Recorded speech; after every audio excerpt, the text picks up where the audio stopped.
Coucou mes angéliques, j'espère que vous allez tous super bien. Vraiment, hein, c'est écœurant. Et puis, le Cameroun, on dirait qu'à un certain moment, ça devient seulement que la comédie.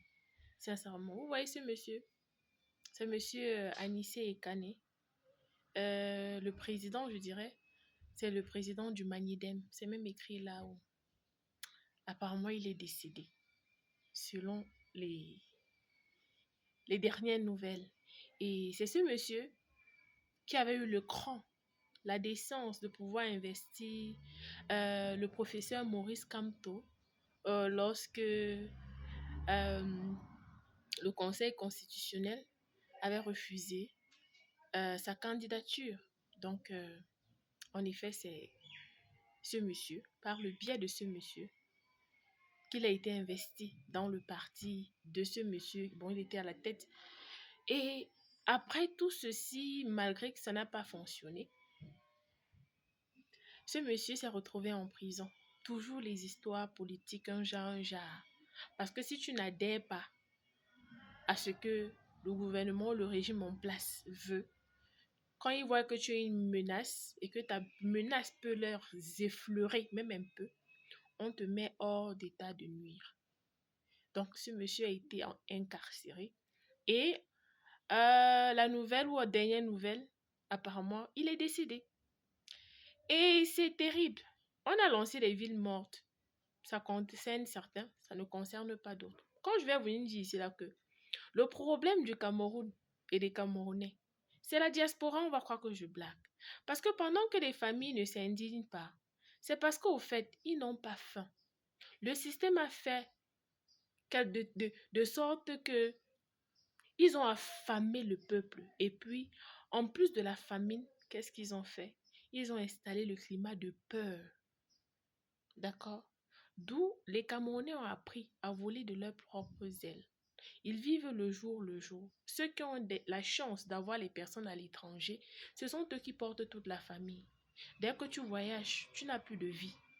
Tout ce que tu fais, c'est toi qui ravitailles toute la famille. Sous ces conditions-là, comment vous voulez que le soulèvement soit un soulèvement de masse? Ça ne peut pas être. On va continuer à tuer les leaders politiques, tuer les vrais opposants, tuer tous ceux qui se... ainsi de suite. Vous comprenez un peu? Et c'est écœurant, vraiment, paix à son âme et que son âme repose en paix. Nombreux sont ceux qui disent que non, il est mort au champ de bataille et tout. Mais quelle bataille? On va se dire des vérités. Ça sert à quoi? Aujourd'hui, on veut maintenant même donner raison à ceux qui disent que les Camerounais sont des lâcheurs. Oui. Parce que s'il va falloir que les vrais opposants se lèvent et que personne, le peuple n'est pas derrière pour suivre, vous pensez que la bataille et la guerre va aller où? Jamais. Ça va finir qu'en route. C'est pour ça qu'au Cameroun, c'est difficile que quelqu'un se lève au point de vouloir donner sa vie pour les Camerounais. Parce qu'ils ont compris que l'affaire ici, c'est spirituel. L'affaire ici, c'est spirituel. L'affaire du Cameroun, si c'est spirituel. Parce qu'on n'a jamais vu un peuple. Les Camerounais ont la force dans la bouche, le boucan, le désordre. Mais quand on arrive sur le terrain, ils deviennent tous des peureux. On va se dire des vérités. Hein. Personne ne peut résister lorsqu'en face on a l'arme. D'accord? Mais je ne vais pas vous mentir. Si le peuple camerounais n'avait pas le soutien de la diaspora, on vous dit en une année, la diaspora a envoyé 16, c'est combien? 60 milliards au Cameroun. Pas l'argent qu'on investit, l'argent aux familles pour leur soutenir, pour qu'ils mangent. Vous pensez que ces gens-là vont se lever un jour pour faire quoi? Parce que vous êtes leurs esclaves, vous en diaspora. Affamez un peu vos familles là. Affamez vos familles, vous allez comprendre qu'ils vont tuer la peur des larmes. Les armes qu'on dit qu'on a fait, ça va finir. Quelqu'un sait que là où il est là, s'il ne meurt pas de famine, hein, c'est les armes. Il va dire que bête à l'âme me finit. C'est pas le jeu. Et c'est dans la même logique que même les forces de l'ordre vont voir que non. Le peuple aussi là n'a pas d'oreille. Parce que le ventre affamé n'a pas d'oreille. Le peuple aussi n'a pas d'oreille, n'a plus d'esprit, n'a plus de sens, n'a plus quoi que ce soit. Et ils vont se joindre. Mais dans notre pays, c'est les lâcheurs. Quand même vous allez voir, même les forces de l'ordre ne s'unissent pas au peuple, c'est parce que si ils commencent à se sectionner et qu'on dit qu'il y a un général, un colonel qui se lève, il dit que bon, il veut faire le coup d'état. Le peuple va tout danser comme ça là. Des Fanta Coca, Fanta Coca, Fanta Coca. Au Cameroun, on ne fait jamais l'unanimité. On peut faire l'unanimité quand c'est pour les pays des autres. Regardez comment on était tous ici là derrière l'ivoirienne là. La l'ivoirienne Miss. qui allait à Miss World dernièrement. Tous les Camerounais étaient derrière. Olivia Yassé, tous les Camerounais. Mais les Camerounais ne peuvent pas soutenir l'un de leurs comme ça. Non, pas comment. Pas comment. Chez nous au Cameroun, on connaît que non, on peut déjà te soutenir lorsque tu es arrivé. Ils ne savent pas accompagner leurs enfants. Ils ne savent pas prendre la matière brute, traverser le processus à ce que ce soit raffiné. Ils ne connaissent pas. Ils aiment les produits finis. Et c'est ça. Lorsque d'autres peuples travaillent les produits bruts, amènent ça aux produits finis. Nous, on dit, on leur joint. On fait encore plus jusqu'à ce qu'on les dépasse même sur ça. C'est comme si c'est nous qui avons transformé la matière brute. J'ai dit, chez nous au Cameroun, le problème du Cameroun, c'est les Camerounais. Ce n'est plus le gouvernement. Parce que je ne vais pas vous mentir, ça fait 43 ans, ça fait 7 septennats. Si le serpent te mord au même endroit, 1 fois, 2 fois, 3 fois, 4 fois, 5 fois, 6 fois, 7 fois.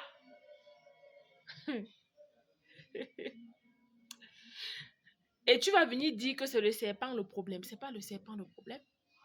C'est toi le problème. Soit tu ne sais pas la stratégie que tu vas utiliser pour empêcher la morsure du serpent. Soit tu connais mais tu as peur. Soit tu sais mais tu refuses, d'accord, d'utiliser. Soit tu es ignorant complètement. Soit on t'a dompté. Soit on t'a envoûté. Soit tu es hors d'état de nuit. Soit tu es malade. Soit tu es mentalement retardé. Soit tu es dépourvu de toute force. Soit tu vis seulement le jour et que tu as baissé les chines, tu as baissé les âmes, tu as dit que ce qui va arriver arrive. Soit tu as abandonné. Soit toi-même tu ne sais pas ce que tu veux. Parmi toutes ces raisons-là, je pense que le problème du Camerounais ou du Cameroun, c'est tout ça réuni. Dans un certain moment, je l'ai toujours dit, arrêtons un peu de faire souvent l'amalgame et d'être hypocrite. Vous méritez vos dirigeants. Oui, et ils le savent. Vous voyez même quand ils viennent, ils parlent avec condescendance. Ils minimisent le peuple. Ils vous ont déjà mesuré, ils savent que vous ne pouvez rien faire. Moi, je vous ai dit ici, là, dans mes précédentes vidéos, que arrangeons-nous. On frappe là où on nous attend le moins. Pas dans la guerre, non. On commence à éduquer notre peuple, nos populations. C'est ce que j'ai dit ici. Qui va se lever? Non, c'est le problème des autres. Ce sont les autres qui doivent faire. Ça ne nous concerne pas. C'est la même chose qu'on a fait pendant 43 ans. On se disait que non. Tellement on s'est dit que la politique, ça appartenait aux autres, que quand on s'est levé, on a compris que la politique, on disait que ça appartenait aux autres là. Quand on ne fait pas la politique là, c'est la politique qui nous a fait pendant 43 ans. Jusqu'à aujourd'hui, la politique a continué à nous faire. Quand on dit qu'on veut se lever, on veut se soulever, certaines personnes disent que ils meurent là-bas parce qu'ils ont des problèmes d'ego personnel, des problèmes de tribalisme personnel. Que si tu as eu un problème avec quelqu'un d'une certaine région, d'une certaine tribu et tout, ça devient un problème que tu vas généraliser. Mais vous voulez qu'on change les choses comment? Si les Camerounais ne s'unissent pas, ne mettent pas d'abord la nation avant eux, avant leurs problèmes d'ego, avant leurs problèmes personnels, avant leurs problèmes de région, de tribu et de religion et de spirituel, le Cameroun ne changera pas. On passe le temps à dire qu'on veut Dieu. Nombreux sont ceux qui vont prier. Pendant qu'on est en train de prier pour le changement, d'autres vont prier que non, ça reste. Les énergies se mélangent. Pour que nous, on ait un dirigeant qui va venir nous amener là où on veut, comme Dieu veut, il va falloir qu'on aide Dieu à nous aider. Et tant qu'on n'aide pas Dieu, les forces de la nature, nos ancêtres à nous aider, on va tous être les observateurs et les spectateurs de ce que ces gens vont continuer à faire. C'est ça qui est la réalité. Vraiment, ce Anissé et Kane là, on est en train de parler comme ça. C'est tout le Cameroun qui a perdu. Hein. Ce n'est pas que les Sawa, ce n'est pas que les Bétis, ce n'est pas que les Bamlégués, ce n'est pas que non. C'est tout le Cameroun qui perd un grand temps. Si vous seulement vous pouvez réaliser ça. Ce n'est pas que, certes, la douleur est plus dans le cœur de sa famille. Mais ça touche tous les Camerounais. Parce qu'il servait une cause noble. Aujourd'hui, vous venez dire qu'il est tombé sur le champ de bataille comme si c'était le trophée. Alors que si nous tous, on avait joint nos mains, c'est que quelque part, il est peut-être encore en vie. Jusque quand? Est-ce qu'on va continuer à croire que c'est la guerre, c'est la bataille des autres? Quand vous passez le temps à dire que venez ici la faire, venez ici la faire, vous pensez franchement que ce que les autres font, ce n'est rien. Respectez les combats des gens. Respectez ce que d'autres personnes font. Et c'est ça. Ensemble, l'union fait la force. Excellente journée. Ciao.